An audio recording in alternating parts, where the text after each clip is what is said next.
दोस्तों, यह video delete होने से पहले इसे अपने मोबाइल में सेव और डाउनलोड करके रख लो और जितना हो सके इस वीडियो को शेयर करो। पता नहीं कब यह वीडियो डिलीट कर दिया जाए।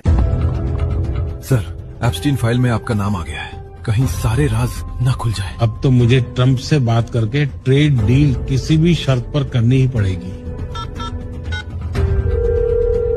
ट्रंप जी, प्लीज हमारे साथ ट्रेड डील कर लीजिए। आप जो बोलेंगे वो मैं करूंगा। ठीक है मोदी, लेकिन तुमको मेरी सारी बातें माननी पड़ेगी। ठीक है मालिक। हम भारत पर 18% टैरिफ लगाएंगे, लेकिन तुम्हें अमेरिका पर टैरिफ और नॉन टैरिफ बैरियर को 0% तक घटाना पड़ेगा। सामान अमेरिका से खरीदना पड़ेगा। रूस से तेल लेना बंद करना होगा। साथ ही अमेरिका और वेनेजुएला से तेल लेना पड़ेगा। अमेरिका के किसानों के लिए भारत के बाजार खुले रखने पड़ेंगे।